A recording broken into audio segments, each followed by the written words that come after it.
Bueno, volvemos ahora a nuestro país y vamos a hablar otra vez de lo que puede pasar el domingo, el tema de las PASOs y quién se acerca a votar, quién no, cómo viene el ánimo en la gente y principalmente qué pasa con los jóvenes. Los jóvenes que todavía no tienen un referente, que están buscando a quién seguir, que están aprendiendo esto nuevo de la política y que quieren conocer un poco más. Estamos en comunicación con Sheila Vilker, que es consultora de 3.0, justamente para entender un poco más de esto. Es, la verdad, Sheila, un sector muy amplio el de los jóvenes. Son muchísimos votos que quedan ahí tratando de buscar un camino. Hay que convencerlos. Efectivamente es una franja que representa aproximadamente el 30% del padrón hasta los 29 años y esto significa que sí, que digo, es un segmento considerable y hoy de alguna manera representa un desafío muy importante porque efectivamente se ve el quiebre generacional, se ve una especie de nueva sensibilidad juvenil, se ve también el impacto de la crisis en el segmento joven. No te olvides que la incidencia del desempleo en el universo juvenil es mucho más fuerte que sobre la media del total país. Entonces vos tenés ahí muchos elementos para considerar la dificultad en la captura del electorado joven, ¿no? Incluso algunas de las cosas que nosotros estamos viendo es que identidades tradicionales de la Argentina, como el peronismo, para un segmento importante de jóvenes ha quedado como una pieza absolutamente obsoleta, ¿no? Una pieza vieja. Entonces, digo, hay elementos diversos para, de alguna manera, leer la dificultad para capturar al universo juvenil, ¿no? ¿Y cómo se lo captura? ¿Con qué se lo captura? Bueno, ¿No? mira, esa es una de las dificultades. Hasta ahora lo que nosotros estuvimos viendo en términos de las iniciativas de los distintos candidatos es que han tratado de ingresar al universo joven a partir de la bufonada, ¿no? O a partir de la cosa curiosa, sí, o del discurso políticamente incorrecto. Entonces, nada, me da la sensación de que ha habido en el juego, en este caso, distintas estrategias. Por supuesto tenés la figura de Milei, que es una figura cuya adhesión es sobre todo juvenil, no solo de jóvenes, sino también de género. O sea, su adhesión es básicamente más jóvenes, son jóvenes, pero también hombres. Ajá. Son hombres jóvenes los que lo siguen a Milei, y mujeres en mucha menor medida. Después tenés, bueno, las estrategias que han tenido distintos candidatos que han intentado pasar por este fenómeno de las nuevas redes, las nuevas plataformas, los nuevos espacios o programas vía streaming, qué sé yo, como La Caja Negra o como La Caja Negra, gracias, como La Caja Negra o como el Saliendo que es eléctrica, en el caso de Victoria Tolosa Paz. Sí. Así que vos estás viendo ahí Saliendo que es eléctrica, que es un programa, un streaming que realizan Rechimusi y Rosenblatt, ¿no? Dos figuras relativamente importantes para los jóvenes cercanos al Frente de Todos. Entonces, vos estás viendo que ahí hay estrategias diversas. También hay estrategias orientadas a la bufonada o al llamar la atención, como por ejemplo, se quedó la Santileta, claro, qué barbaridad, ¿no? Digamos, o sea, esas noticias curiosas que de alguna manera, o apelar al trap, o poner en discusión el tema de los consumos de drogas o la legalización de la marihuana. Digamos, acá entran temas, entran nuevas plataformas, entra un nuevo tipo de comunicación política. Creo que todavía representa un misterio si eso va a funcionar o no va a funcionar. Sí. ¿No? Digamos, porque la atención no necesariamente significa interesar y conseguir el voto, ¿no? Willy te saluda, ¿cómo estás? Quería dejarte dos consultas. La primera es que se llega con un índice de compra, una capacidad de compra de los más bajos de los últimos años. si eso incide en el voto, por un lado. Y por otro lado, lo que estoy notando en las últimas elecciones es que cada vez hay más indecisos o más indescifrables para las encuestas que llegan al día de la elección. Como que antes no pasaba tanto eso y ahora es, bueno, hay un porcentaje de indecisos que va a ser determinante. ¿Eso por qué crees que está pasando más en los últimos años? Mira, la última semana ya hace tiempo que viene siendo determinante, ¿no? Digamos, en la decisión del voto, eso sin lugar a dudas. Las personas con menos interés, más alejadas de la cosa pública, más decepcionadas del universo político, de alguna manera son las que más tardan en tomar su decisión y por lo tanto son las que de alguna manera pueden llegar a reordenar el tablero.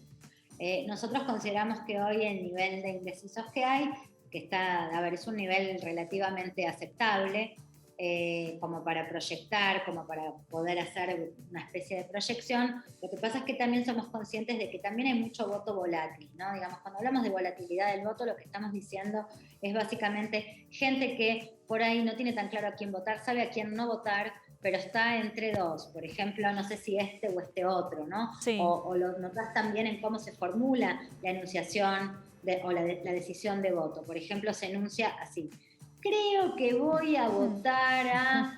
ese creo ya introduce, digamos, la decisión con una duda importante, y es algo que tiene que ver con esto que nosotros llamamos volatilidad, y que, bueno, hasta último momento, viste, entra en el cuarto oscuro y es este o este, esos dos entre los que pivotean. Y esto se da más, esto se da más cuando la elección no es a presidente, sino es a diputado y a senador, esta volatilidad que vos decís y esta duda hasta último momento.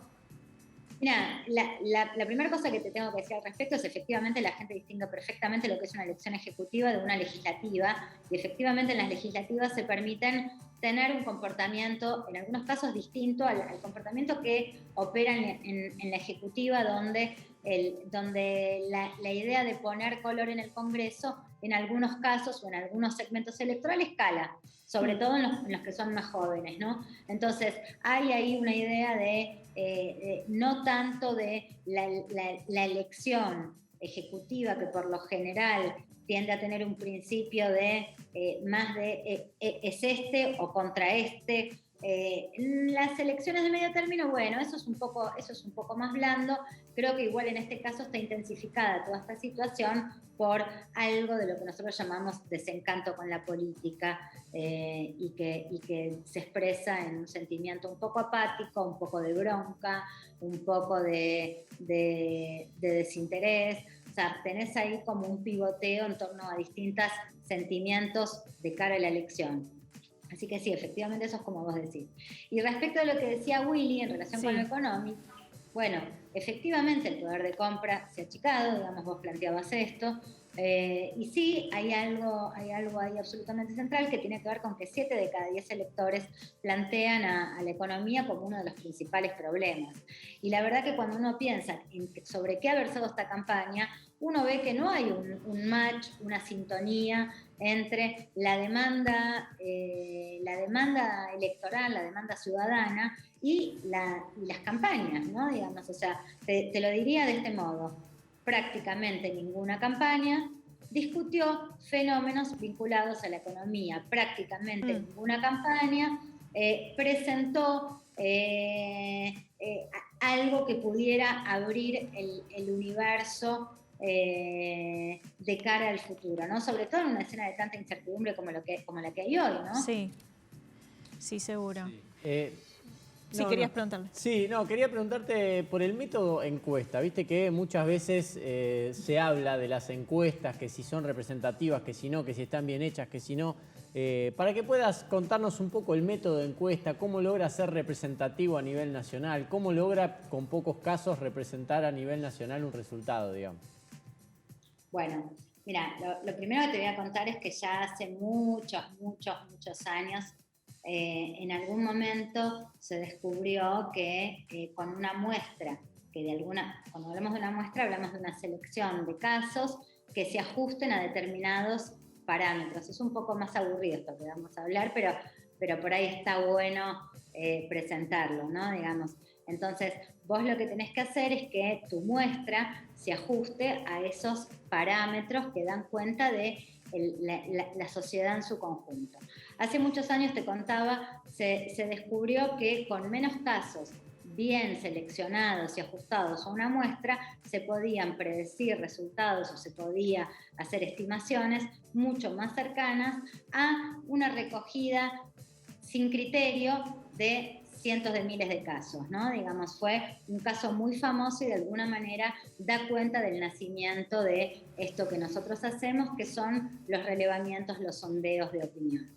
Entonces, acá estamos hablando de una escena que de alguna manera es una escena científica que tiene un método que hay que respetar los pasos dentro de ese método y que bien hecho, por supuesto, se supone que debería funcionar muy bien.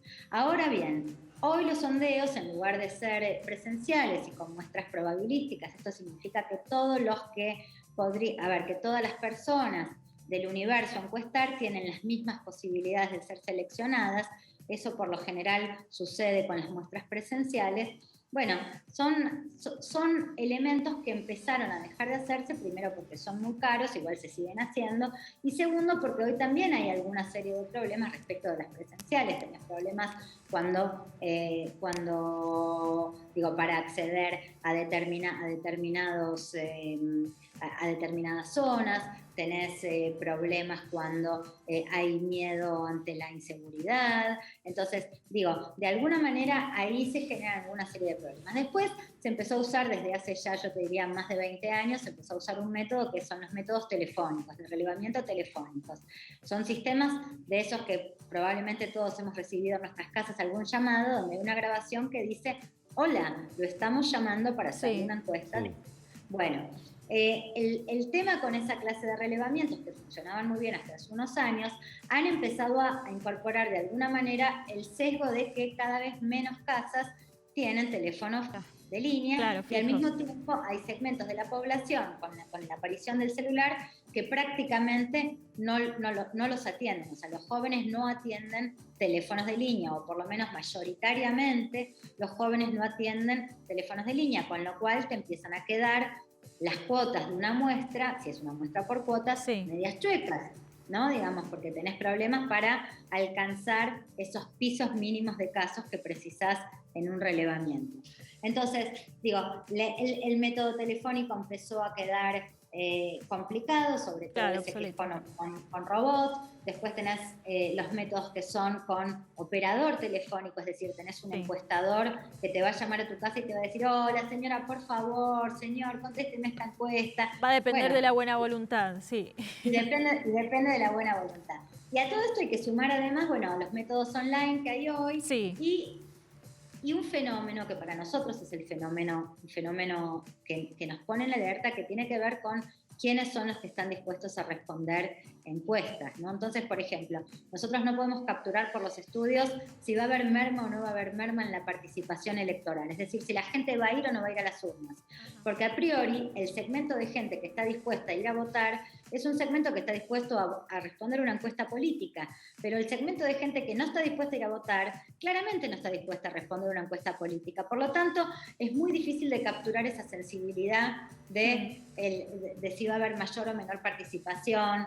Entonces, hay ahí una serie de elementos a considerar que de alguna manera representan los sesgos, se llama sesgos a los desvíos que puede tener un estudio de investigación, ¿no? Bien. Entonces, estar atento a estos desvíos, eso es parte de nuestra labor, y cumplir con todos los pasos metodológicos, porque en definitiva esto es un fenómeno científico, ¿no? Digamos, y claro, sobre todo por supuesto. Esto respecto de qué estamos viendo, digamos. O sea, yo creo que acá uno de los elementos que tienen que ver con cuál es nuestro rol en el marco de una elección, yo creo que a un encuestador se le puede admitir una equivocación, no se le puede admitir una mentira. No, eso no, por supuesto, de ninguna manera, de ninguna manera.